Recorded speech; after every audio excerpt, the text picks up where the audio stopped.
Hello, and welcome to our first live episode of Double Pivot. I know what you're thinking, and no, Matt and Ryan have not gotten uglier since last week. But for those of you who don't know us, I'm Timmy, or I'm Andrew. That's Timmy. We're your holding midfielders here on Double Pivot, and we're just two guys from Section 205 who pretend to know ball. For you actual ball knowers out there, I'll leave it to you to decide which of us is the deep line playmaker and which of us is the destroyer. But I am Andrew, and that is Timmy. We're your co-hosts for the show. We appreciate all of you who are here tonight, joining us in the live chat tonight. So obviously our first live episode. Fun to do this live with you all. So be active in the chat and try to make us laugh if you can. Just as a reminder, we'd ask you to please take a second to subscribe to our channel and hit that thumbs up button, as it helps our algorithm bring Tide Talk to more people.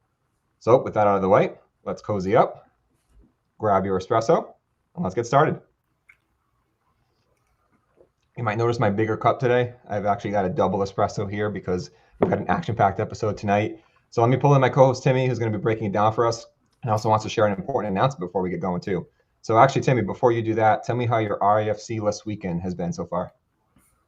Oh, it's been amazing. It's crazy how long the weekend actually feels when there's not a football game in the middle to just essentially ruin it. But I still chose to spend the weekend hate watching as much football as I could. Like, it was great. Start of the Premier League season. I watched Arsenal Man United today, I was hoping that the field would just collapse. What else? Tottenham won. I hate watched Hartford last night.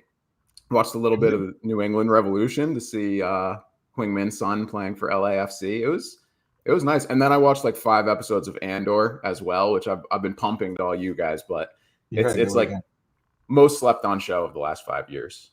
It does feel like I have a lot more time this weekend, so it's been nice. So this morning went to the pool with the family, did some yard work. Yesterday ran some errands. It was kind of just nice not having to worry about a game or getting to watch a lot of other soccer where it was actually entertaining. There were goals. We weren't pulling our hair out. Your Spurs got a victory. My Benfica got a victory. So it was good. Our teams didn't lose this weekend, which is fucking phenomenal. Yeah, it was nice stuff. I did miss seeing everybody, and we're so used to having home games the way that this summer's been. So I'm not saying I didn't miss it, but as far as the actual like soccer watching part of it, it was a much more pleasurable weekend than Rhode Island FC has been giving us. And I think that's especially the case for the weekly bloggers like you, Patrick, and Mr. Matt Hands there. So it must have been nice to get a reprieve. Yeah. Today was the real difference because I didn't have to wake up and work on the player ratings. I was like, I can just sleep in, drink coffee, and yeah, it's nice. Nice. But yeah, so I am going to break down the format for the show, especially for folks who maybe didn't catch the first and second episode. But first, we did just want to give a nice big plug. On this Wednesday, as all of you know, we have the Jägermeister Cup quarterfinal matchup against Birmingham Legion. That's at 7 p.m. at Tidewater Landing. So I know everyone's super excited to get there. Because of the expected lower attendance, the usual MLA is not open for parking. So I know that the supporters group, defined 1636, is planning to go to High Motor Bar and Grill, which is the new bar on East Ave. I think a lot of folks have gotten there now. It used to be Doherty's. Before that, after that, it was Craft Burger and Beer. Craft Burger, yeah. Rhode Island Spurs Bar. Just quick shout out. But so 5:30 p.m. At High Motor, Ryan and Matt are going to be doing a live edition of Tide Talk Live. You can see the two handsome hosts right there. So they're going to be doing a live show. We got to see them do live shows for a lot of the year last season at Providence Brewing Company. And actually, we've had the benefit of seeing the slides and what they're preparing for the live show on Wednesday. And I honestly think it's going to be really fun. So if you, for anyone who's planning to either be there joining the Defiance or just wants to see what Tide Talk's all about in the live setting, please come join us at High Motor. Again, 5:30 p.m. on Wednesday, August 20th, before the Jägermeister Cup quarterfinal game. And it's a 5-minute walk away from the stadium, literally. It's much closer than the lot. Yeah, I think I'm probably going to park in the lot, then walk over to High Motor, and then walk back down there. So it's close enough. I'm thinking of riding my bike. I'm trying to decide if I'm crunchy enough to like bike to work and then bike from work to High Motor. So we'll see what I do there. Yeah, especially after some Jaeger. That's going to be a great ride home. The tailgate starts at 4 at High Motor. Ryan mentioned that in the chat, so that's a good shout. So yeah, you don't have to wait to 5:30 to get to High Motor. Just be there by 5:30 if you want to see the live show. It's a good clarification.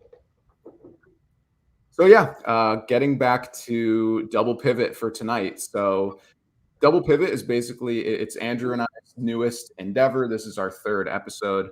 And it's basically, we call it like a Rhode Island FC variety show. So every episode is made up of 3 or 4 different segments. We try to keep them all about 10 to 20 minutes in length, although I don't think we've done a great job at that so far. And it's all just different segments, some of them recurring, and things that have to do with Rhode Island FC. Some of them are whatever, could be about food, could be about different players. We've done a lot of like gamified segments.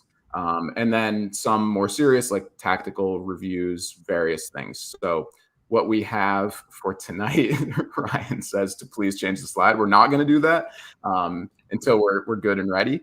So what we have tonight, we're going to start with reviewing some footage of some of our new signings. We're going to look at Hugo. We're going to look at Matthew Corcoran, and we're going to look at Dwayne Atkinson. Then we are going to review the highly anticipated fan survey results. So we sent out a survey asking why fans don't think the team has performed well this year. We got just under 80 responses, which is crazy. I don't know what you expected. I was saying I would love to get 10.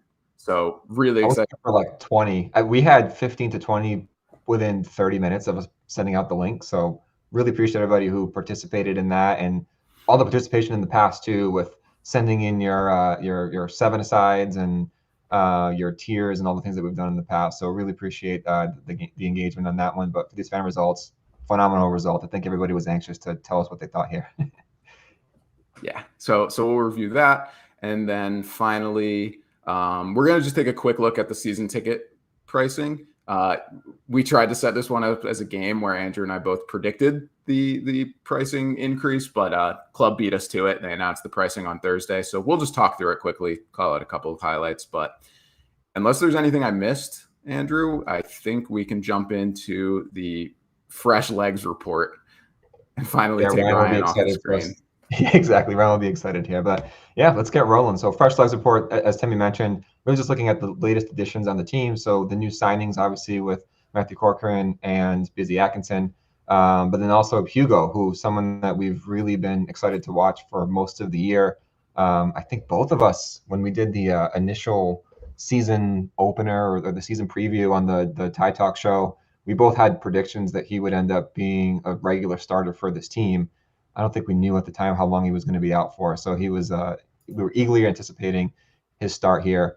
So let's kick things off with him. So Hugo Bacharach, and what he brings to the table, I think, has been pretty obvious, just given the way he moves with the ball and his size and his physicality. So looking at a few clips here, you can see him with the ball in his feet now, lays it off, receives it, then immediately just looks to break lines there and just continues to do that, gets the ball up the field. And that's something that has been missing on this team. I think someone that's willing to just push past defenders. We've seen Clay do that. I think he's more willing to do that when he's sitting in a deeper role in the center of the field, or even a little bit more advanced. But over on the right, less apt to do that. That's just not really quite his role is, what his role is. But then if you look, just replaying that, gets the ball, just look when he receives the ball here. Like when he receives the ball, there's 2 guys that are right there. And his first thought is, well, I'm just going to go right through them. So really good on him, and then finding that quick pass and then making himself available by continuing that run. You can see here on the next clip, they work the ball from the left. This is right off for a throw-in, so the ball goes all the way back. We find Hugo there on the right. Just look at the head of steam that he picks up immediately. Guy bounces off of him, continues the run, finds the guy in the outlet. You may remember this play because this is the one that led to our only goal. This was the penalty that we ended up earning, that Maxey ended up stepping in and scoring after he substituted in. But again, just look at what happens when he receives the ball. It just feels like there's no doubt in his mind what he wants to do with it. He sees space in front of him, and he's going to look to exploit it. And then, for all of you football managers and or football manager fans and MFL fans, high physical rating there. Guy just bounced right off of him, and that we've seen that a few times where just how big and strong he is difficult to get the ball off of. So when he does pick up a head of steam there and has space in front of him, the fact that he looks to attack it, I think, is something that could really help us out. if he continues to do that. Then this last one here, this was in the Loudon game, which wasn't his best game, and obviously got substituted at halftime. This was right before halftime. I'm just going to let this play run out, and then I'll replay it a bit. But you can just see everything that he brings kind of really shown here from the start. So replaying this, again, team working the ball around, makes it back to him. 3 players in front of him, just cuts in front of him. 4th one, leaves in the dust, lays it off, continues the run. You can see him up here, calls for the ball, good cross in, didn't score, but came damn close. So between that, the goal that we saw in the last game, in this other clip against Detroit, you could just see that 2 of our most dangerous chances were generated by him, and really in the few games that he's played, he's brought that to the table. So really want to see more of that from him, his eagerness to break those lines, to dribble the ball, to carry it. And I think just that threat alone should open up more space and hopefully create more chances for us. And Timmy has a couple of his own that he pulled as well. So real quick, first of all, in that last clip that you showed, which I think is the one that Martin was referencing, where Hugo almost scored with a header of his own. I feel like he should have turned the ball over there. His last touch before he lays it off was so heavy. It was, but credit to him, A, for getting to it, and B, for just having the ambition to push the ball forward. I mean, how many times have we ever seen anybody in a Rhode FC shirt take the ball and just try to lunge forward between people? Like, if they have an opening on the wing, they might, but not just between defenders. Yeah, and that's exactly what he does in this clip, if you don't mind playing it again, because I was talking about a different clip. And then it's going to be the same thing in my next clip. I have one thing I want to call out in that, and then I have a question for you on Hugo, because there's been some violence in the chat already since we've been reviewing these clips. But yeah, so that's just another Hugo run straight up the middle. He has a nice layoff pass to the wingback. Like, one thing that's come up a handful of times about even our midfielders is that like their layoff passes are like right into the person's feet or behind them, and it actually stops them in their stride. And one thing I was noticing going through all these clips is like Hugo always actually hits them in stride and lets them continue the run. He has done that. And actually, before you go to your question, just to go back to that other clip when he almost lost the ball, look who steps up. That defender. That defender's back here, and now he has that space to exploit to go and attack that. So if that pass was backwards or not well placed, then the defender recovers. And I think that's a lot of what we see with this team, is that because the passing isn't precise enough, everything needs to get slowed down, and then that forces them to go backwards because the defense is already reset. So he pulled that defender out of position, got past them, and then was able to exploit that space with the cross because he had a good pass that he laid off there. So totally agree on your point there. Yeah, and then the last clip that I have, it was actually from his debut, and it's another run straight up the middle. He came out left-sided center back in his first game, and I just thought that was interesting. He did the same thing from that position. He's also not left-footed, as Ryan pointed out for us. But we all thought he was going to play on the left. I believe it's where he played in college, and I don't know if he looks marginally more comfortable there, maybe than Mabika does. Yes, Indy stinks. That is true, as Ryan just said. But I don't know. Sorry, this was the clip, right? He just keeps resetting for some reason. Yeah. Oh. Yeah. All right. So this is the one you were referencing, right? Yeah. Yeah. So I don't know why I keep getting stuck, but yeah. Whatever. So the only other thing that's interesting in this one, he's playing on the left, and then he actually, instead of playing that outlet pass to the wingback on his left, he plays a central pass here, and he hits Dikwa in stride, and like that's even a pass I haven't seen a lot of our midfielders pick out this season. So I liked that. What I want to ask you, because it's been a bit of a recurring, so he can carry the ball, no question about it. We just showed 5 clips of him doing it in less than 300 minutes. He can carry the ball very comfortably. Is he a good ground passer when we're building up out of the back? Because I think he can play a pretty good pass when he's making the run, which is nice. But someone put a Reddit comment. Matt Kerwin's been banging the drum as well. Like, And I started noticing it when I was rewatching some clips. I was like, it's like he gets a little impatient when we're build up, when we're passing it around the back, which we all hate. But then he gets a little impatient, and if he doesn't have the run in front of him, like I did notice a few times, he'll go to send one, like try something a little ambitious, and it did turn it over a couple of times. So have you noticed that at all? Is it a concern for you? That's my question. It's not a concern. In the last episode that we did, when we were breaking down just the struggle that the team had to create and to build up, what we found was that a lot of their play was just circling it around the back, and then eventually one of those two, either wing backs or fullbacks, just launches the ball long. So I think that could be tactical. It could be something that they're trying to do. It could just be that it's not purely tactical, but in the process of just cycling the ball around and not finding anything, eventually someone just gets impatient and launches it up. But I found for him, especially pulling through all of these clips, I didn't think that he was making these runs often enough, considering it's in his tool bag. Like I thought that there were too many times where he had an opportunity to do it and he didn't do it, and he opted to pass backwards. And again, that could just be coach instruction. Like if he doesn't have a clear path there to not take it. But I wanted to see him be more ambitious. I thought he was a bit too conservative, and then he pulls out these runs. So these are good. I just need more of them because they do cause a lot of chaos with the defense. You could just see defenders getting pulled out from all different angles and just opening up lanes that weren't there had he not made the run. So I don't see an issue with the passes that he's made, other than I just wish he wasn't quite as conservative as he's been so far, at least in the few short games that we've seen him. That's fair. I mean, yeah, I'm on board with that. I will say I'm keeping a closer eye on the passing game. The next time that we see him, which I know he picked up a knock right before halftime in the Loudon match last weekend. Hopefully he's back for Wednesday. But I mean, the passing accuracy is a tiny bit low. I think he's at like 78% with us for the season so far. I think most of our center backs are like mid to higher 80s. I don't mind losing the ball when you're trying an ambitious pass. I'm going to keep a closer eye on it. That's all I'm saying. Cause it's not only Matt. Matt's not the only one saying it. Someone got in the Reddit comments too, and made me have a think about it. Yeah, that's fair. What stinks is that clip that I showed of that long run that he made that finished with him on the header. That was like 45 seconds before he picked up that head injury. It was right before half. So yeah, hope to see him back soon, just because he does bring something that the other defenders can't. All right, moving on to Matthew Corcoran. So he's been with us for 2 games now. I think he's been a bit divisive too, in terms of what people have thought of him, and a lot of that I think is due to just his style of play and where he is on the field.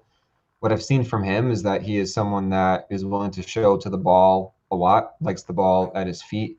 I do think he's probably been a little bit conservative too, and that could just be a case of trying to get a better understanding of what the patterns of movement are on the team and where his teammates are going to be.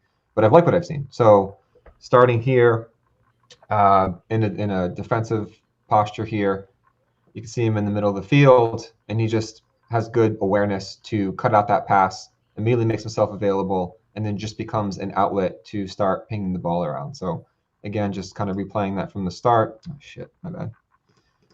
Flip through. You can see him here on the right. He immediately spots that player's not getting picked up, gets there, gets rid of it quickly, gets into position to get it back, immediately takes it, turns, gets rid of the ball. So that's what we see a lot of where he excels, is finding those little pockets of space, making himself available, and then being really quick to get the ball and move it into a position where it just gets it out of danger and to someone who can do something with it.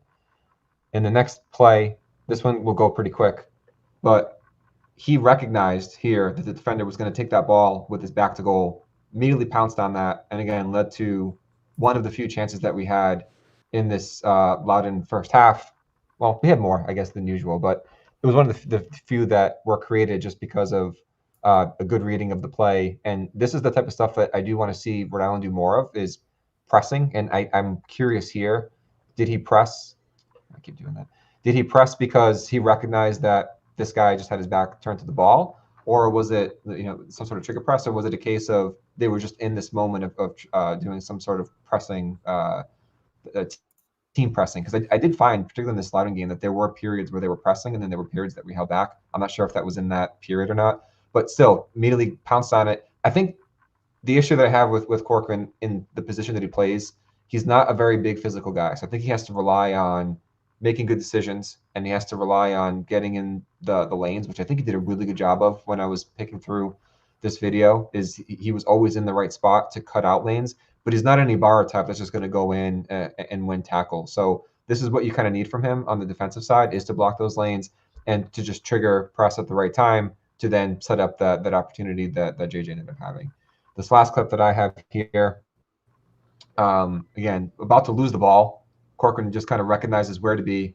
What I really liked about this one is he didn't just like run out in front of him. He saw that there was help here, and instead of just running out and trying to defend goal side, he got in that passing lane, and you can see him just like specifically knowing that there was a player right there behind him, and he was going to cut out that.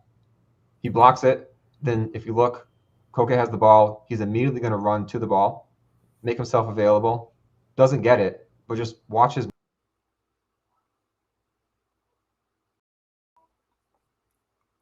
Andrew Quadros is gone.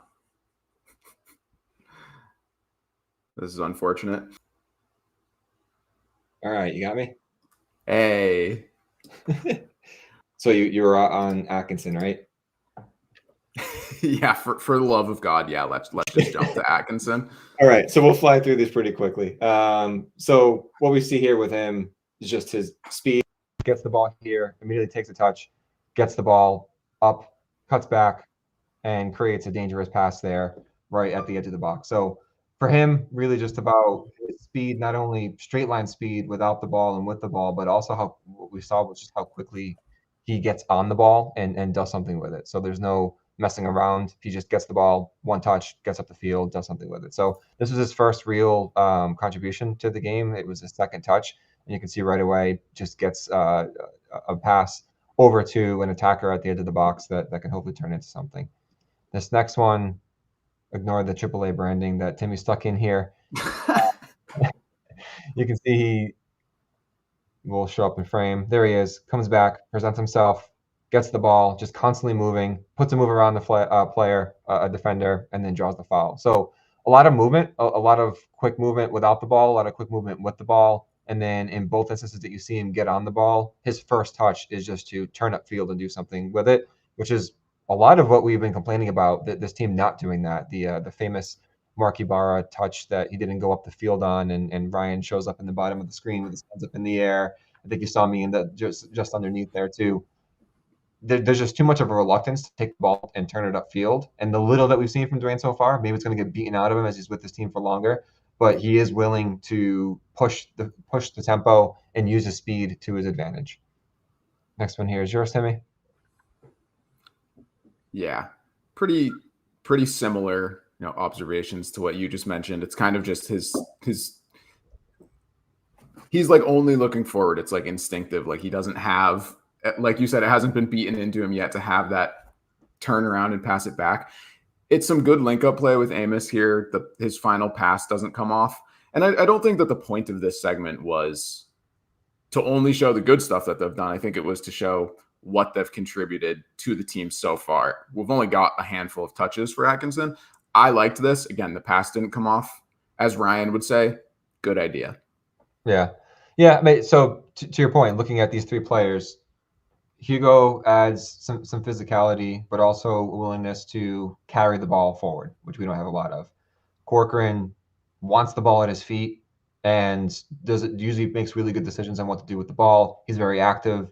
He's in passing lanes, and yeah, he does a good job really just keeping the machine moving. And then Busy here, focused on moving forward, brings that speed element that we don't have a ton of. So all of these things you're hoping are going to inject life in the offense.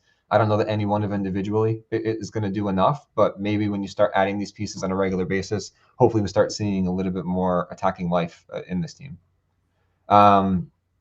So that's what we had there. But one question I had, and as I was thinking about when I was pulling together the clips of Corcoran and Bacharach, when I wrote up the piece about Corcoran when he joined, I had said that I could see him being used in a way where he's paired up with a ball winner like Ibarra in a double pivot. And I do think that that's really what we've seen since he's joined, is having him paired up with Ibarra. I think I saw a comment in there from Matt earlier. Is it redundant to have him in there? I think that's how it's ended up working out, is really having too much of the same, or really not. It hasn't really come to fruition in the way that I thought it would by having them paired together. But looking at Bacharach and his initial entry into the team was in that holding midfielder position, and knowing that we have other center backs, capable center backs that can play in a back three or a back five. What would you think of having Bacharach paired with Corcoran?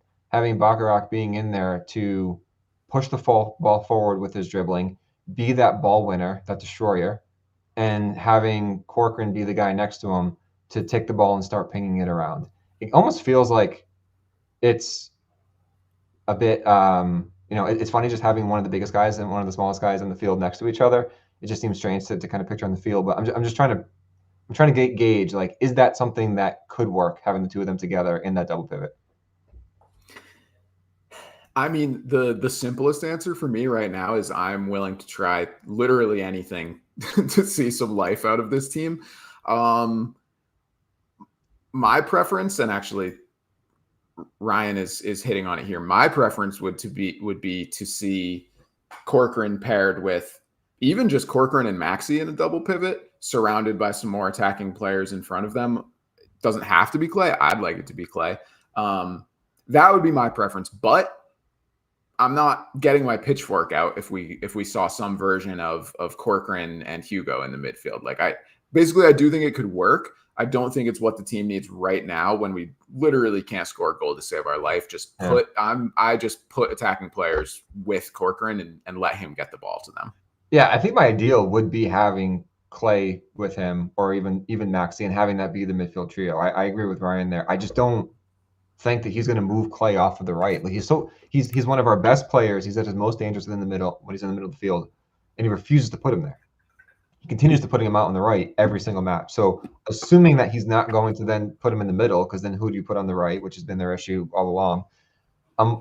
Perhaps when Nadarce returns, and when Hugo returns for that matter, maybe we keep Nadarce on that back line, and then have Corcoran paired up with Hugo. I don't know if it would work, but to your point, like, I'm just willing to try anything here, and I could see that tandem working well. It feels like it's more complementary than what Ibarra does with Corcoran, which does feel a bit redundant. But yeah. Just Ryan, a thought. I think we're all just anxious. Ryan wants the Arteta Calafiore inverted fullback role here. My Italian brother. Again, we'll try anything here, anything that works. So cool. All right. So that was a good look into the newest players that we have at this stage, given where we are in the year. I can't imagine that there's going to be any more meaningful additions to the team. Like, I think this is probably what we have. I could be wrong. I hope I'm wrong. I hope that there's more to come, but this is really what we have. And it does feel like in the past few games, with the addition of these players, we've seen a little bit more. The question is that little bit more going to be enough to start putting in goals and actually getting points? Because they don't have the luxury anymore of dropping points, especially in these winnable games that they haven't been able to capitalize on. All right, so that section complete. Now we're moving on to the survey results. So you want to kind of just tee up what we did here? Yeah. So as hopefully most of you know, I'm assuming a lot of you were the submissions that we received, but around this time last week, Andrew and I pulled together a survey with eight reasons that we came up with as kind of the 8 contributing factors to why the team has not performed well this season, however you want to say it. And we initially just called it, why does Rhode Island FC stink this year? We kind of we toned that down a tiny bit. So yeah, we asked people to stack rank. So you're rating from top to bottom. What reason you think is the most important down to having the least impact. And we're gonna start by just quickly sharing where we would rate them. So I forget exactly how we said we wanted to share these, Andrew, but I'm going to read mine first and then you can read yours. They're very similar though. So I said number 1 is the coaching and tactics. I don't think that there's really been there's been no consistency to what the team has been doing. There hasn't been a lot of improvement throughout the year. And that brings me to the coaching and tactics. roster building, it was another important one for me. Like, I guess what I would point to is the next two: players underperforming and lack of leadership. Sorry, players underperforming and injuries. Those are both symptoms of the coaching and tactics and the roster building. Like, injuries wouldn't be a problem if the roster was built properly. And I don't believe that these players would be underperforming if the coaching and the tactics were benefiting them. It is all very interrelated. And then to your point, they're all symptoms of the others. Like what I try to do in this survey is what is the core of the problem, and that's going to manifest into other issues like the other things that we're seeing on this list. But where is the source? And when trying to figure that out, I do think that a lot of it has to do with the coaching and the tactics, because we've seen some tweaks, but those tweaks haven't resulted in enough improvement or really any improvement. Like I still look at how we were playing at the beginning of the year and how we're playing now. I don't think that there's been a progression. I don't think that there's been improvement. They look the same as they did at the beginning, and in some ways, you can say maybe that they've been worse. So that is part of all of these different things that on this list factor into that, but the source of that is the coaching and the tactics, because I think if you were to get that right, then you would start to see fewer of these other issues, and you would start to see some building, some progression that's happening over the course of the year, and that hasn't happened. So is it and they were bucketed together, coaching and tactics. I don't know if it's coaching in the sense of he has his tactics laid out and he's unable to get through to the players to say, this is how you're supposed to play and this is how you're supposed to execute the system, or if it's the tactics themselves that just aren't working. We saw last year he wanted this possession-based system, and it didn't really quite work. It took a while to find themselves, and when they did, it wasn't quite the possession-based system that he originally wanted. He was intent on doing that again this year. They've been trying it all year long, and there really hasn't been much variation in that. We've been stubborn is a good word there. He's been stubborn in the overall philosophy of the team, and what he's adjusted are formations and putting players in certain places within those formations. So all of that speaks to the tactic side of this, but I can't put my finger on, is he not getting through to the players? Are they not doing what they're supposed to be doing? Or just the tactics, do they stink out loud, to Ryan's point? And I don't know, because we've seen these tactics work for other teams. Is it part of the roster building then? Is that the next one down? Does he just not have the horses to execute on the system that he has put together? And I don't think that's the case. I do think that the roster building is an issue, and why it was my number two, because of the vulnerabilities that he made inherent in the way this roster looks over the course of this season. And we identified at the beginning of the year, we didn't think it was going to be this big of a problem. Not having a third striker, obviously, not having enough center backs, which we overcorrected for, and then having way too many midfielders, but those midfielders in many cases are redundant. They do too much of the same thing. There was a comment that came up in the last High Talk episode of, for all the midfielders this team has, there's no midfield.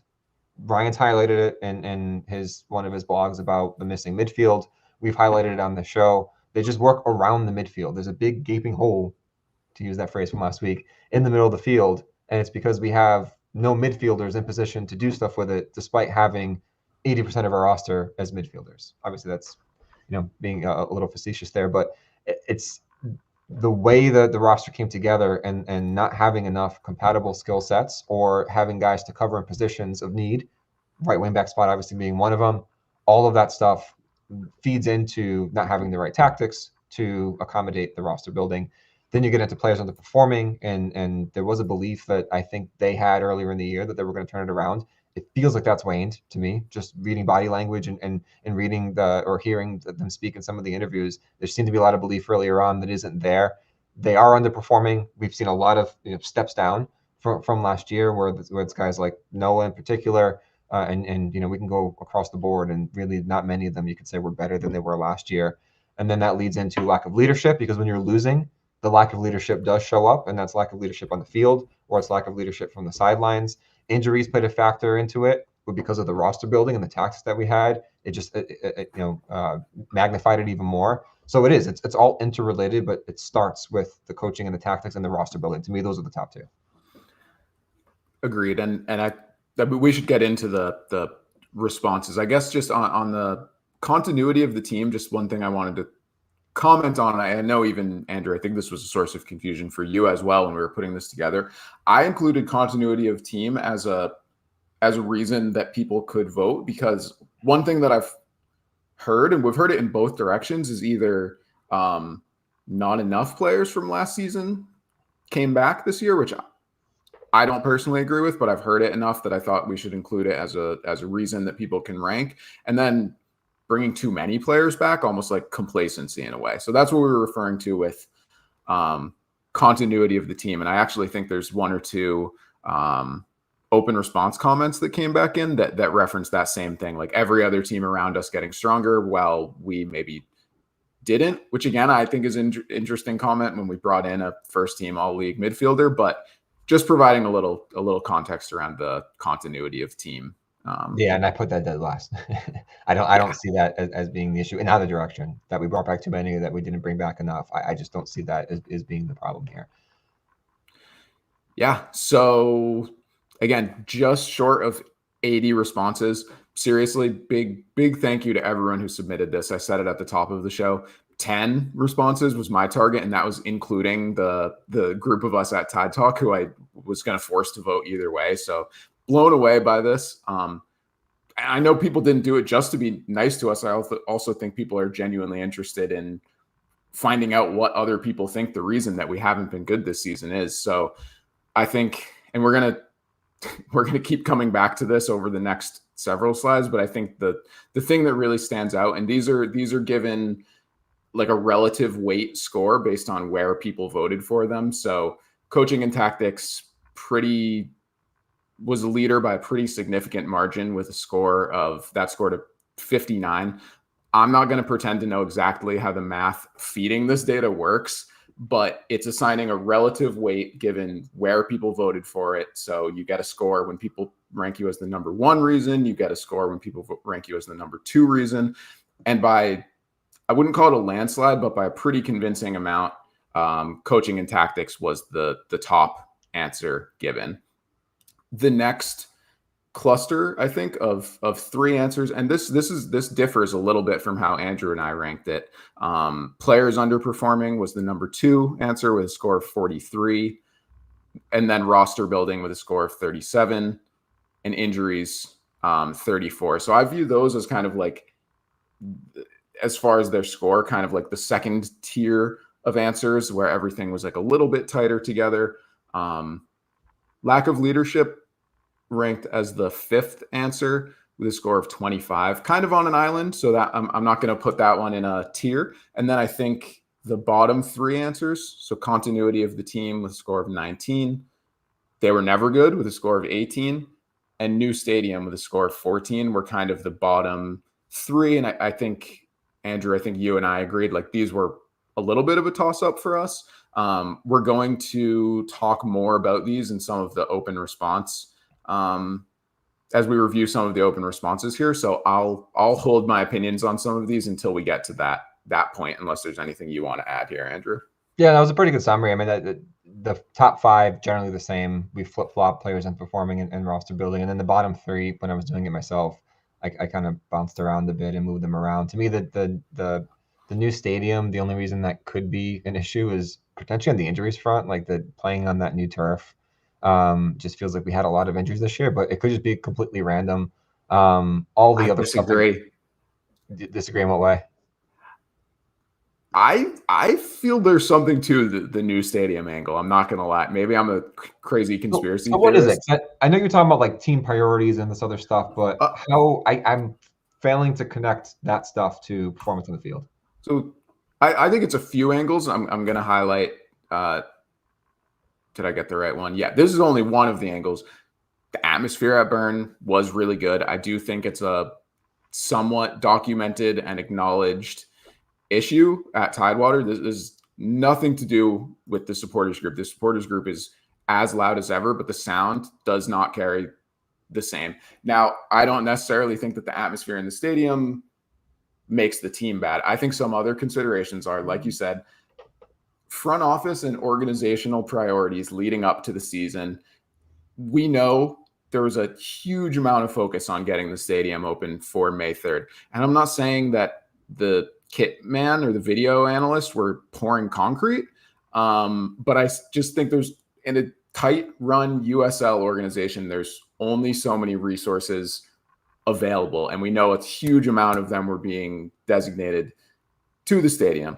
But how does that impact the play on the field? Like, are you saying that you don't think we would have signed more players had it not been for that? Like, I'm failing to see what the front office and the stadium staff being busy have to do with coach setting up his team and coaching his players and the players executing the game plan.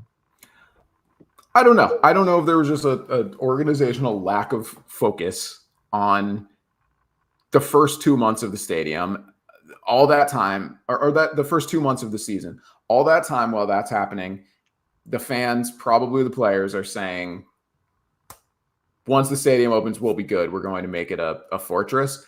You get a few results in, and that hasn't happened. And all of a sudden, it's like, it's just off the rails. And I just sort of, I'm not saying I think this is what happened. Like, I would still rank 5 answers ahead of it. I'm just saying I give more to the new stadium, more weight to it than I think some others do. Another open response answer that I saw a couple times come in, or at least once, was that the width of the field is greater than what we were playing on at Burn.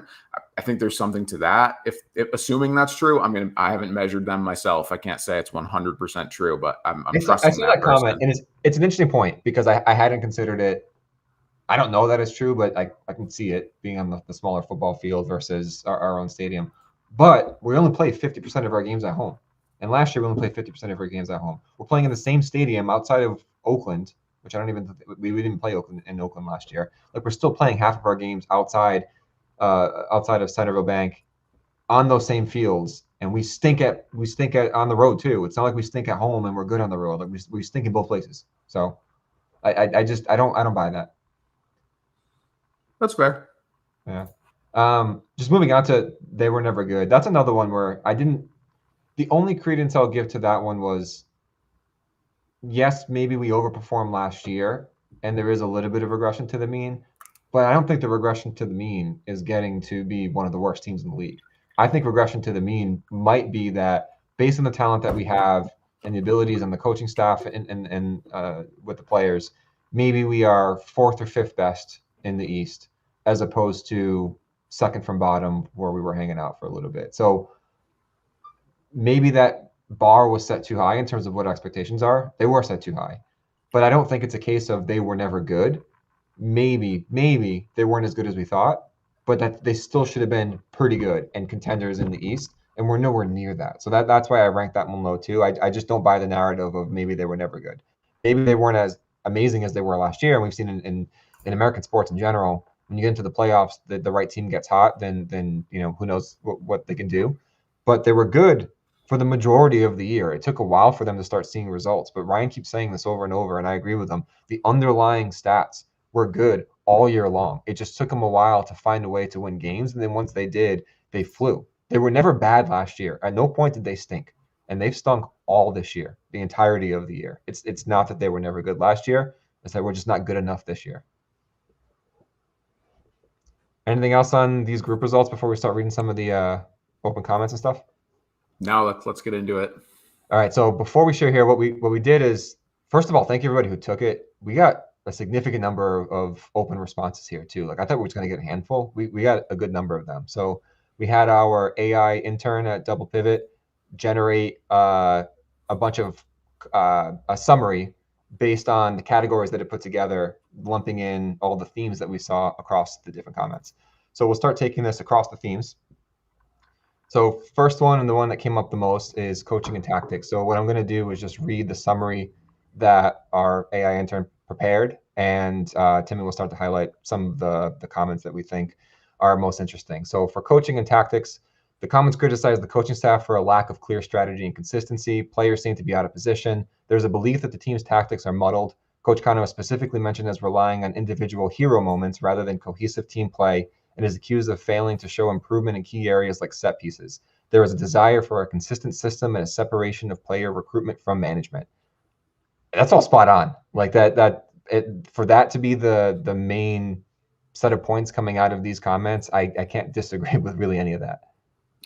Yeah, I think the two kind of verbatim comments that stood out to me on coaching and tactics. Well, there's a handful of them about playing guys out of position, no consistency to the way we're lining up, what position players are in. I think we're all very much on the record complaining about that same thing. We've all said when the team sheet comes out and we're all in the parking lot, it's like it takes like a cork board with like the strings connecting all of the pins to try to figure out who's playing where, because no one has any idea. The players probably have no idea until the day of.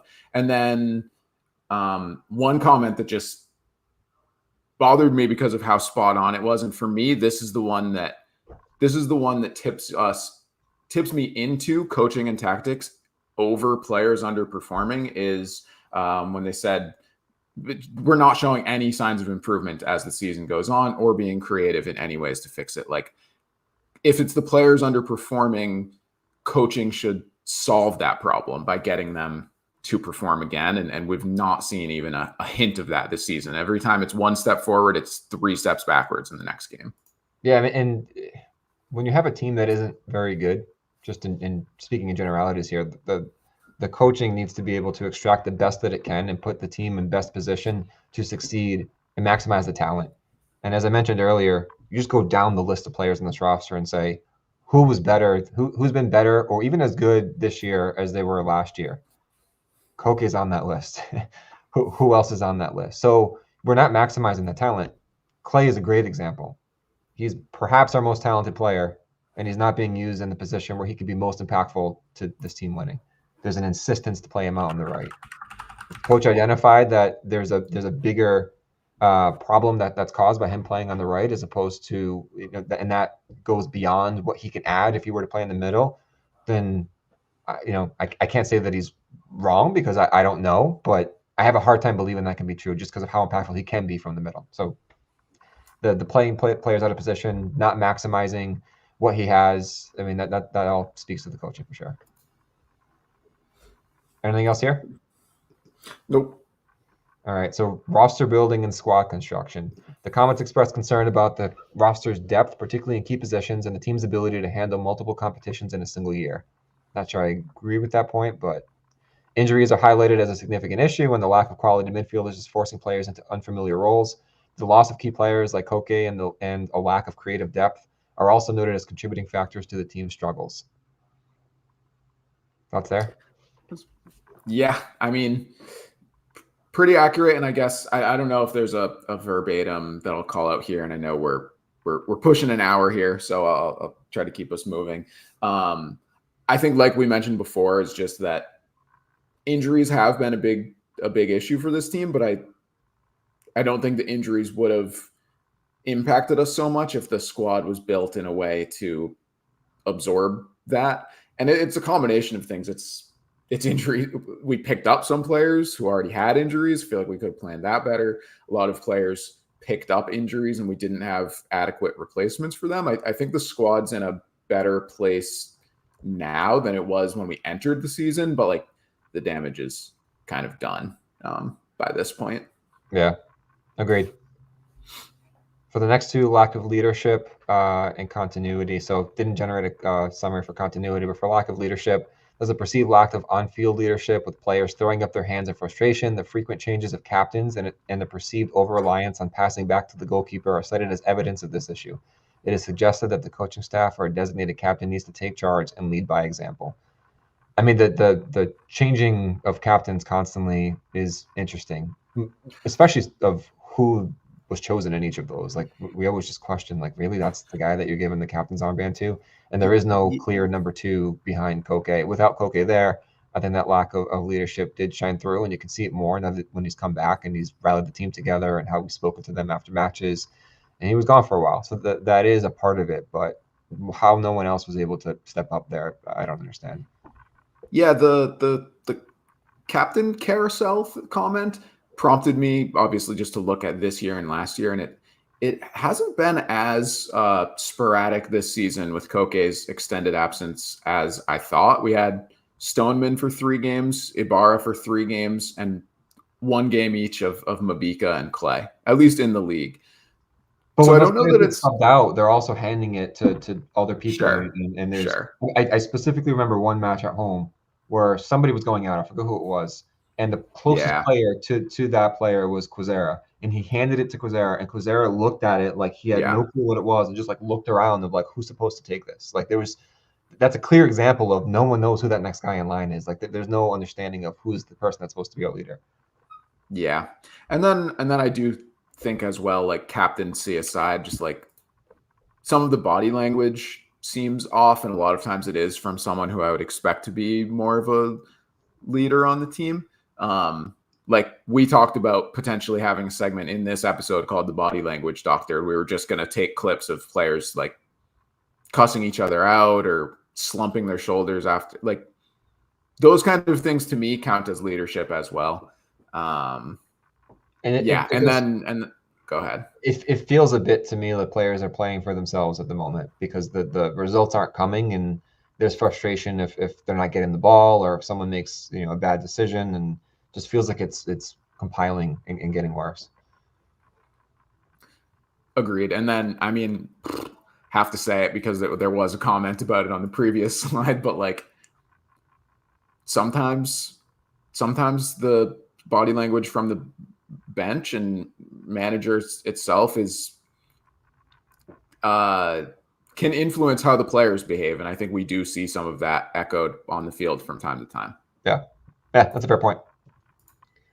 For players underperforming / they were never good, the general sentiment is that the new signings are not meshing with the team and key players are not showing the necessary urgency or energy. The team is seen as lacking chemistry and struggling due to a possible championship hangover from the previous season. Some comments suggest the team got lucky the previous year, catching the other teams by surprise. This team's performance is not taking advantage of the wider field, and some believe their competitors are playing harder against them. And then for stadium, really quick, since it's on the slide, comments suggest that the wider field, new stadium, may be exacerbating bad play on the wings. One person believes that the team's tactics and lack of wing players make it difficult to take advantage of the increased space on the field. We addressed the spacing thing there on the wings. The larger issue to me is not having wingers to play in the system that we had. But anything else catch your eye here from the comments on this section? No, I mean I think we already did some of the stadium. We brought up some of these stadium points already. I guess the press. Do you feel anything strongly about? I don't know that I've seen enough games with JJ back yet to comment entirely on like what our press is going to look like when we're really firing on all cylinders. Like I think Corcoran is a big because up until now I felt like and I think other people have said this, like it's not coming from the midfield, and like it needs to be happening at all levels of the field to really be effective.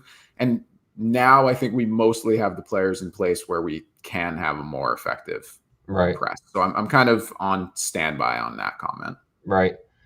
Yeah, the press is just it's been on and off, and they ebb and flow throughout the game, which I partly understand. But I do think they're at their best when they are exerting that press. They were doing it early in the Loudoun game, and it led to some opportunities where they were pinning them back. I don't know that it's a JJ thing. Like I do think Chico is a little bit better at it because he's good at just running people down. But I don't mind JJ not being the person doing that because he needs to be, holding back on that last defender, hanging over his shoulder and just trying to get past them for an opportunity there. So I think there's overall team pressing issues. I wouldn't pin that on JJ though. Agreed. All right, and the last slide here for other and miscellaneous, the section points to a number of interconnected issues. The team is described as boring and lacking excitement. Fans are disappointed with the club's team operations and feel the club is not taking itself seriously. The vibe is off, with a lack of chemistry attributed to part coaching, part roster continuity, and part staff continuity. Other issues include the questionable refereeing, a lack of aggression, and communication issues caused by the drums. A key point is the interconnectedness of factors like injuries and squad depth, which leads to players being played out of position and performing poorly. I agree with a lot of that, not the part about the drums. I can't imagine that that's something that's affecting the players and their communication. But a lot of the other stuff is spot on. They are boring. They do lack excitement. There might be a case of not taking themselves seriously. The vibe is off. Lack of chemistry is an issue. Or the squad depth being in the wrong places is an issue, and that being interconnected with injuries and playing players out of position, all of that, as we said earlier, does factor in. Yeah, completely agree. And I like you summarized, most of these comments are just saying it's all of these things, and I agree with that. Right. Yeah, and I agree. I don't think the drums are hopefully, I don't think causing much of an issue. Players should be able to adapt to that. I guess they don't deal with it to the same extent at other stadiums because we have probably the best supporters group and loudest drums, I think, in the league. But I think the players can communicate nonetheless. So I don't necessarily agree with that one. Yeah, and then Ryan said it. We got to see what it looked like with no drums. It didn't make a big difference. So, yeah, for sure. And the fans were black one time. That could be it. And then just the best comment is just glaze. That's Yeah. Really I think the fans wearing black was probably I think that's the main reason, actually. Yeah, we could have just saved ourselves like 40 minutes just saying that's the reason that we wore black one time. Yeah. All right, so thank you for everybody who participated in that, for all the comments. I think this is a really useful exercise. It seems like a lot of us are generally on the same page, and a lot of it really seems to go down to coaching and tactics, which falls on one man. And there's been a building discussion over the course of the year of what to do with that person and how safe is his job. So our next section here is the hot seat meter. Do you want to talk, before we really start to get into how hot his seat is, you want to talk us through the Instagram story that he posted yesterday? Sure. We're gonna play the clip, so it doesn't need a huge introduction, but a handful of us noticed this. And to be fair, this clip was really going around, making the rounds this week. So I don't want to over read our involvement in it, but we did all, get a chuckle out of this repost by Kano, which we'll play the clip, but it's basically a clip of, for some reason, Denzel Washington talking about why like nerds behind desks shouldn't comment on athletes' performances, essentially. So we'll play the clip first, and then I think we both have some words we want to get out on this. Yeah. All right, here we go. Everybody's got an opinion. We live in a world of opinionaires. That's what I call them, opinionaires. They're all the shows, a bunch of guys, and a couple of them that have played, but most of them who have an opinion about what something should be when they haven't done it. Those who can't talk about those who can. Those who have know what they're talking about. Those who haven't don't. Period. Too much talking. Too much talking. Everybody got an opinion. Everybody's sitting around getting fat, thinking they know how to do it. Just because you can sit behind a desk and chit-chat doesn't mean you can do a damn thing. Those are bars. Come get up here with me. Let's find out. Come get in the gym with me. Let's find out. I don't know you. We saw but, you. I can throw my hands. I can do it. I can sure do it. In the Rolls Royce. I can do it. All right, this continues on a little more, but you get the point. So if you think about who covers this team in the local media or in national media, from a national perspective, there's very little discussion there, right? I mean, John Morrissey and those guys might have a blurb about the team every once in a while. There might be some high-level coverage in some of these broadcasts, but they're not really doing anything to paint them in a negative light. Locally, WPRI is not doing it. Projo isn't doing it. Like, they might talk about just general results, but they're not talking about the coach and putting any criticism there in the same way that we see local sports media doing with all the other teams in this area. Who does that leave in terms of who would this be directed at? I mean, there's only a small group of people that talk about the team in this way and could offer up any critiques here. So I don't know. We could be reading into it. It could be nothing. It wouldn't surprise me at all too if there's a message to the team of maybe don't pay attention to the outside noise. It doesn't do anything for you. Focus on the field, and maybe this is his way of showing his team like, hey, we're blocking all that stuff out. I would think it's a horrible way to do it because it just makes it look like he is paying attention to the outside noise. So that's my preamble, and then I have some other thoughts there. But you go ahead, spit your take. Yeah, I mean, the part of it that feels like a subtweet to me is when is when Denzel Washington says too much chit chat from these people getting fat behind their desks or whatever the exact quote is. I was like, oh, that could be me actually. Yeah. And he's not wrong. But so I have 3 issues with it, and I actually think they're different than the issues that you're going to have with it. My first issue is this video is relevant, and this is happening because Denzel Washington and Spike Lee just made a movie, Highest to Lowest, which is a remake of a 1960s Akira Kurosawa movie, High and Low. That's an incredible movie. Nobody asked for anyone to do a modern reimagining of that movie. Go away. Nobody asked for this. It's getting a limited theatrical release as well, which if you got Denzel Washington and Spike Lee opening in 2 theaters in Rhode Island, the movie's bad. It's just bad. I don't need to see it. The movie's going to be bad. It would be getting a wide release. So didn't need the press tour. Didn't need clips from Sports Illustrated interviewing Denzel Washington. Don't need Denzel Washington talking to me like he's an athlete. If I was an actor, I could box too. So good job, Denzel. And third, whoever's reposting that clip and saying fat boy behind the desk, don't comment on my sports.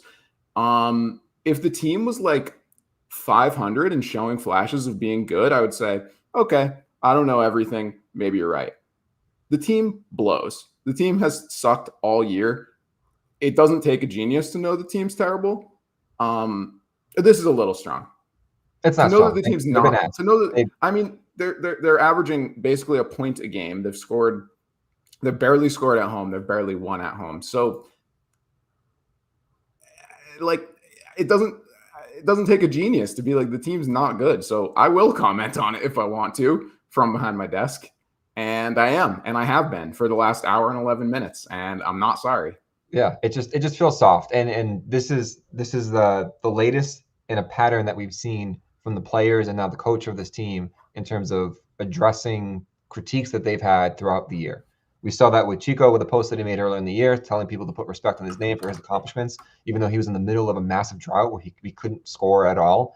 We've seen players mention, negative commentary coming from Ty Talk or others, and now this one. So whenever you follow professional sports, you always hear the coaches of those teams talking about ignoring the noise, about tuning out the criticisms, being focused on their work. And it doesn't feel like this team has been able to do that. And it's just compounding enough for the coach of the team to put that out there. A, is really soft, and B, I think sets a really bad precedent with the rest of the team in terms of their ability to block out the noise and just focus on the task at hand. It stinks because I actually really do like Kano, and I want him to stay here. We'll get on the next slide in terms of how hot his seat is.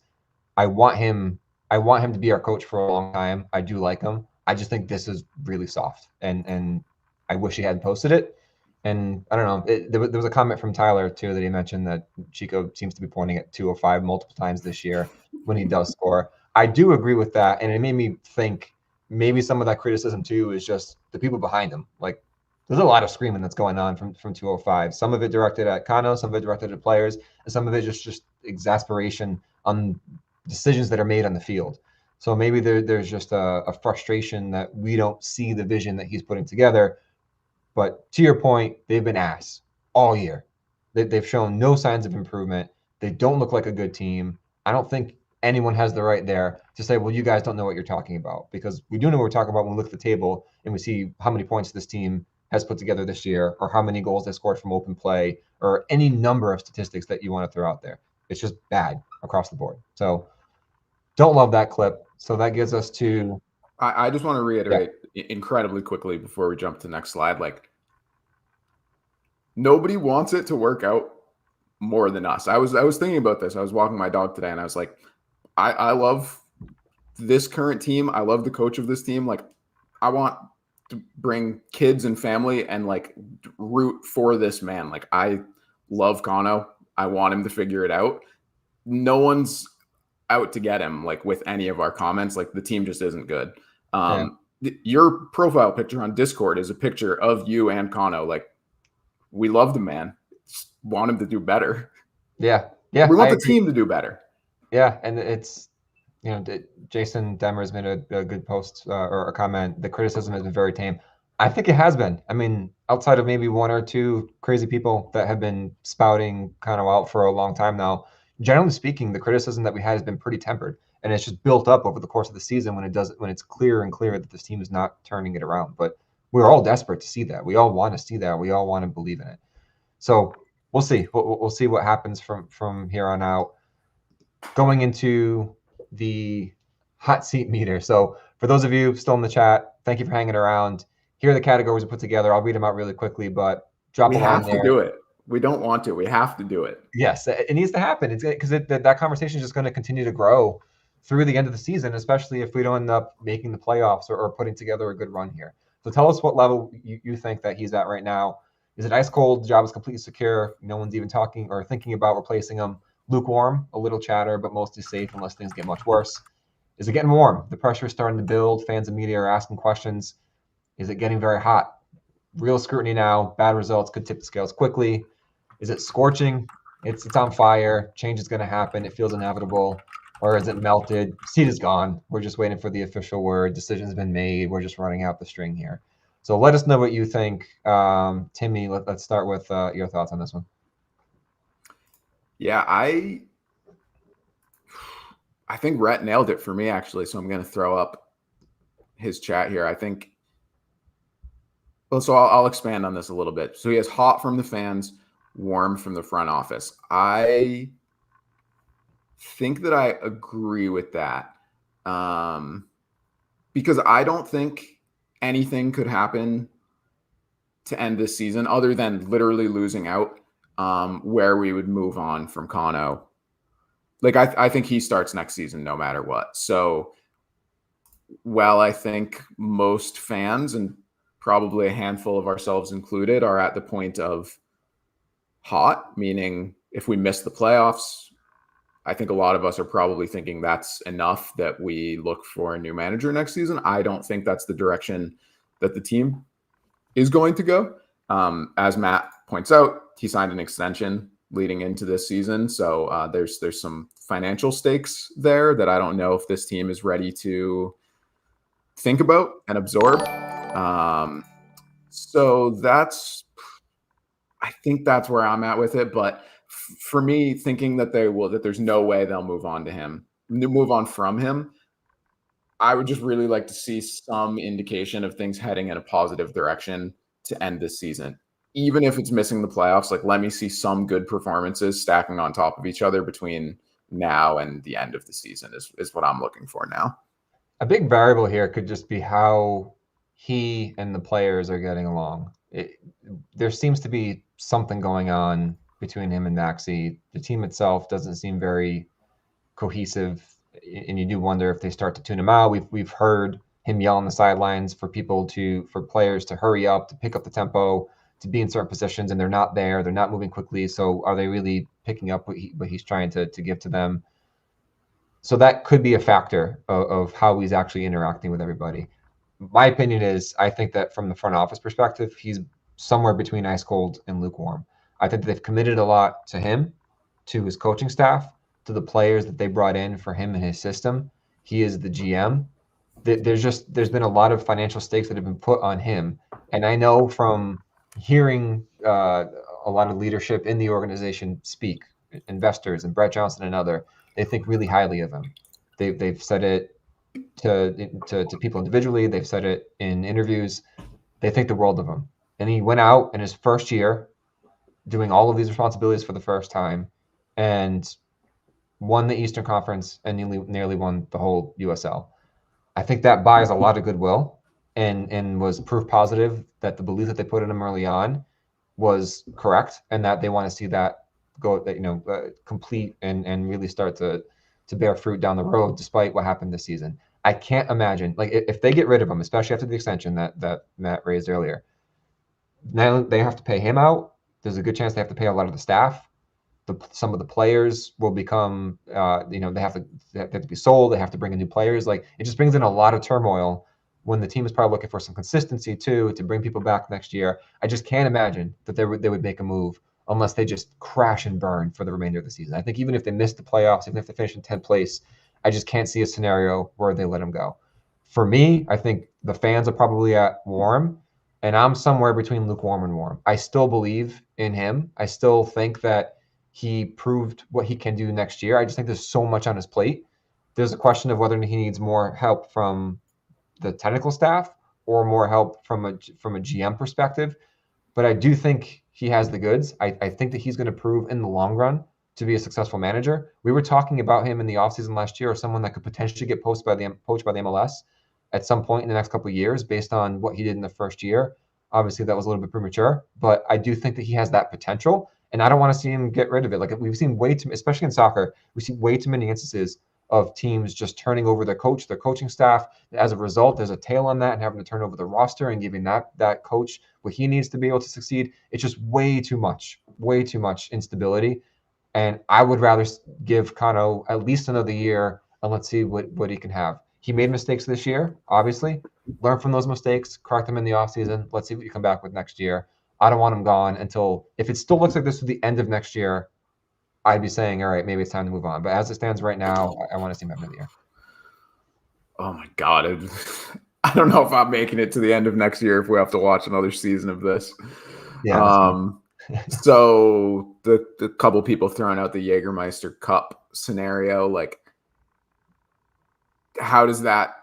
I don't know that changes a whole lot for me. I mean, I think if we, I mean, how can I talk about this and not reference Tottenham finishing 17th in the league but winning Europa? They still fired Ange. I think it's a little different stakes at the Premier League than what we're looking at in USL. For me, I think they're keeping him around anyway, even if we completely crash out. So I hope we win the cup because it'll feel good, and I want to feel anything good from this team. But I don't think it will like materially change his situation. But do you? You're lower on the hot seat meter than I am anyway, so I'm assuming you feel similar.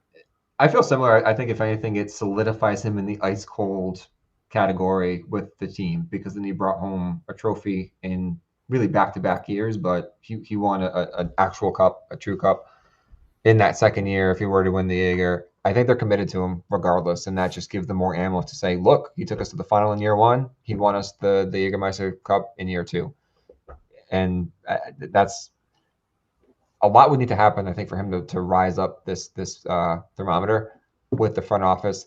For me personally, I think it'd be great to have that. I think we would look back on this in a few years, regardless of how things play out, and say, yeah, year one we did this, year two we did that. Like that's a good run, regardless of what it looked like in terms of their league form. So for me, I want him back next year. I'd be shocked if the front office wasn't already, dead set on him coming back next year too.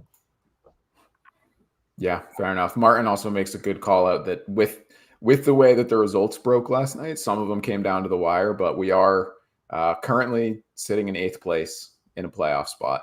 Yeah, and not that I love what's going to happen if we finish 8th place and have to go down to Louisville, but I think it would help the case no matter what. If they sneak into 8th or 7th and start to play well and gain some confidence, the potential is there. I think it's a long shot, but the potential is there.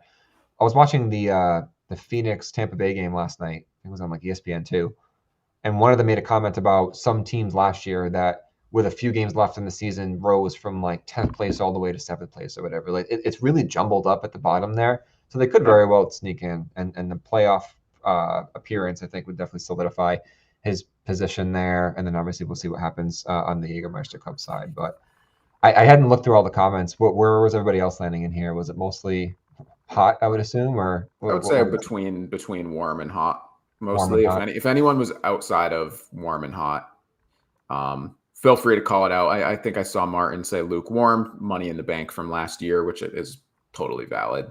Yeah.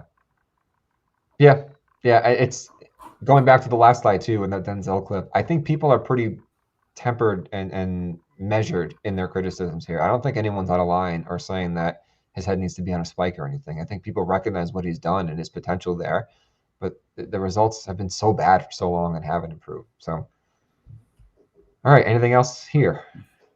No, I'm still more mad at Denzel for making the clip than I am at Kano for posting it. That's such a stupid clip, but Yeah, I know we're butting up towards 10 o'clock. I don't know if we just want to spend like 3 minutes talking about season ticket pricing.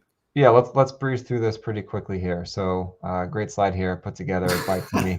Season ticket prices right, and I think the overall theme here for the tickets was the pricing. I think was not bad. We expected to have bigger increases, particularly in our section in 205.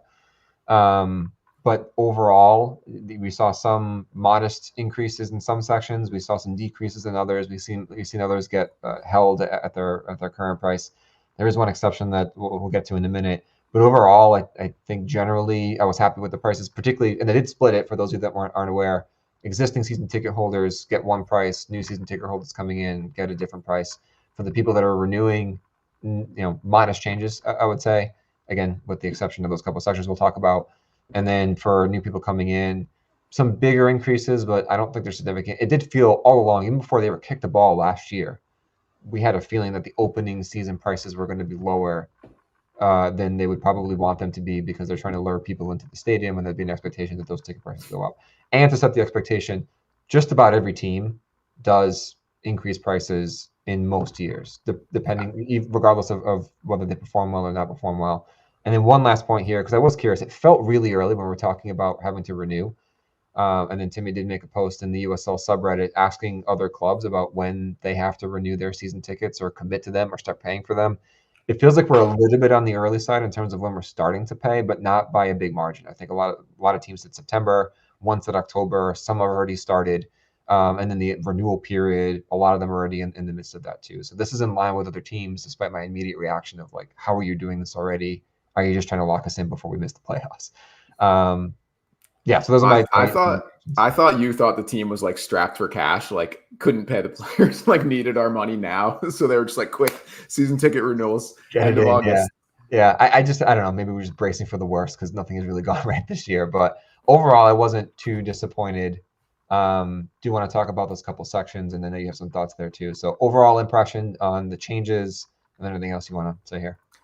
Yeah, very pleasantly surprised. I think generally prices stayed flat or no more than like standard every year inflation. It's just going to go up some. And then there's a handful of sections, mostly in the lower bowl, that saw actually a pretty good like decrease, almost 30% for folks who are renewing. So I think they're pretty clearly trying to fill in the lower bowl first, especially on the east sideline, to get the broadcast cameras maybe looking a little bit more flush with people. So I think that's really smart. I think that really quickly, those sections, these pink sections at the bottom you're talking about here, that felt high last year. I remember when that pricing came out, we were just like, that's what's going to be on TV. It felt like we're going to have a lot of empty seats there, which was not great for the camera angle. So I'm glad that they're adjusting that a bit. Yeah, and I like those seats. I sat in a game for them. The one thing, and I've heard other people mention this as well, you're cooking in the sun.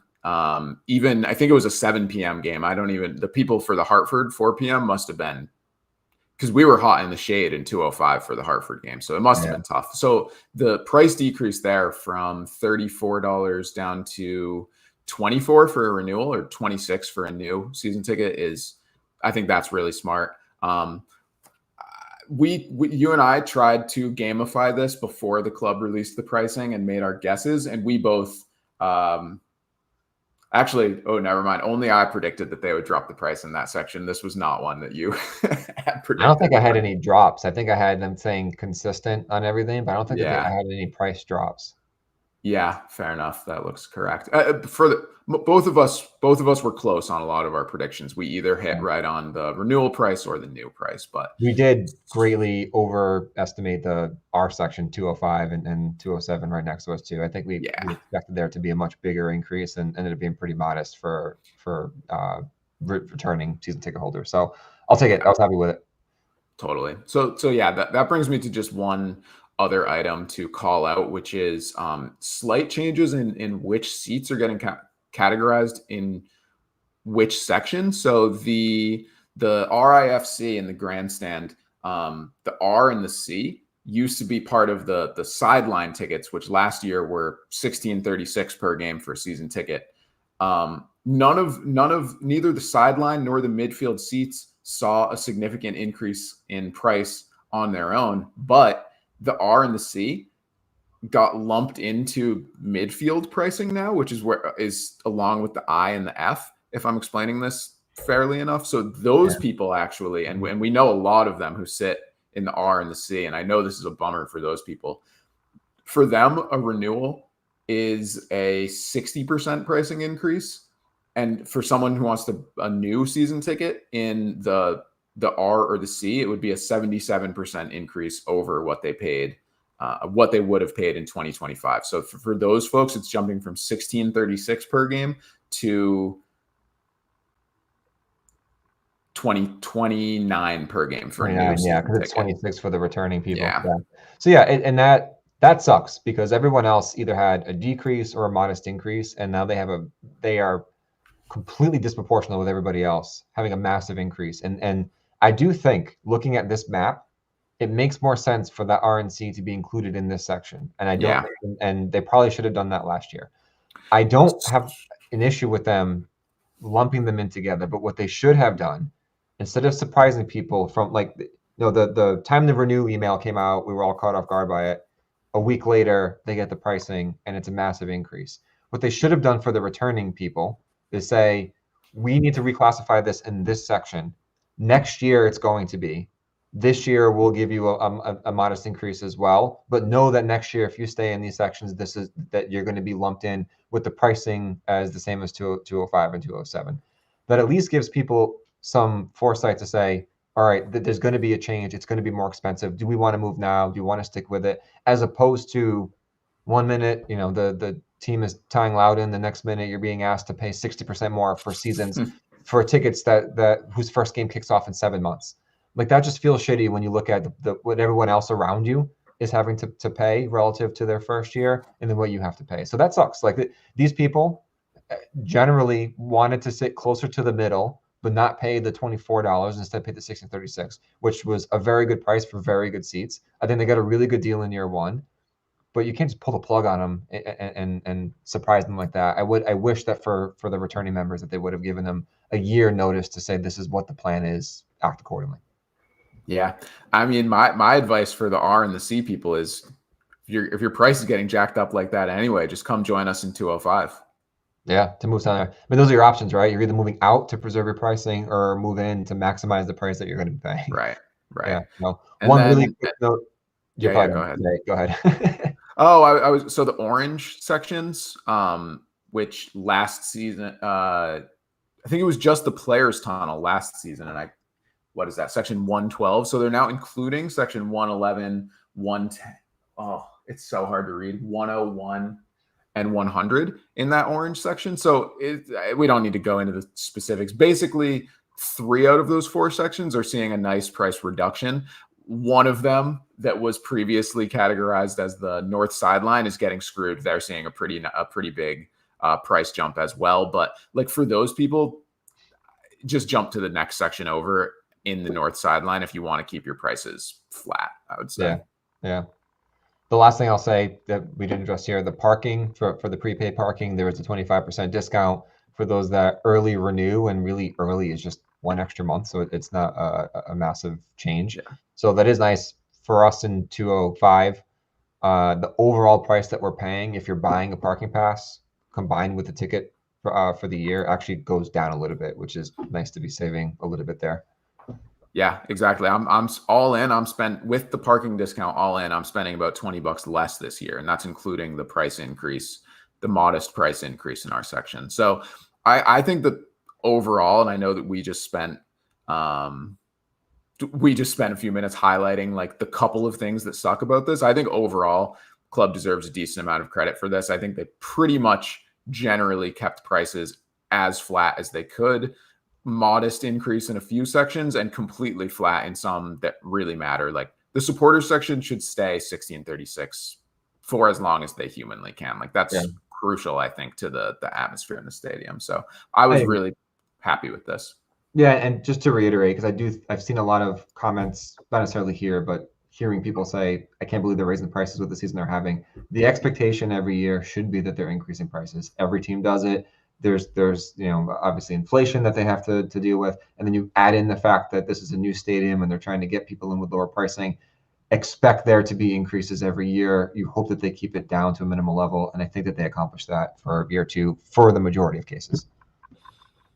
Agreed. And as we're wrapping it up here, just to answer the question about parking passes, as far as the information we've been told by our ticket reps, yes, they're going to stay the same. So it'll be $360 for full season parking pass, 25% discount if you renew by August 31st. Or if you renew your season ticket by the end of this month, you'll get a 25% discount on the parking pass, which will bring it to $270 or $15 per game. Yeah, which is pretty good. It's really good, honestly. Yeah. Great. And I think that's the end of our content there. So that wraps up our agenda for tonight's episode. So as usual, I'm going to ask you, how do you think our first live episode went? I'm really anxious to see what your answer is here. So player ratings hat, I feel like we put in like a solid 7, but I feel like we got to drop like 4 or 5 points off of that for the technical difficulty in the middle there. So what would that put us at? Like, at least me, I can only give me personally 2, 2.5, 3 at best. That's low. I don't know, man. When you watch back the 5 minutes without you, it's rough stuff. I can't believe people stuck around. Honestly, that's incredible.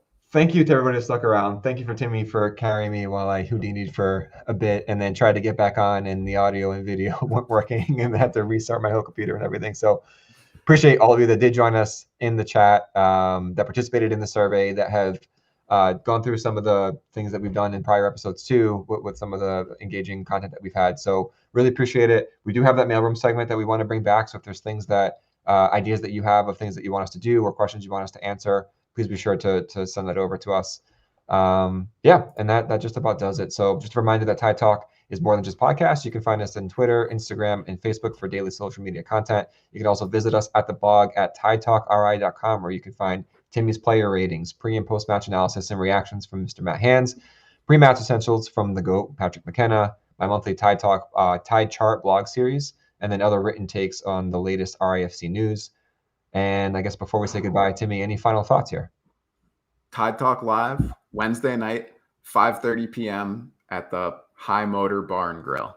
Really looking forward to it. That'll be Matt and Ryan, so you don't got to worry about Andrew and me doing whatever this is. That'll be a much more better put together show, and I'm excited for it.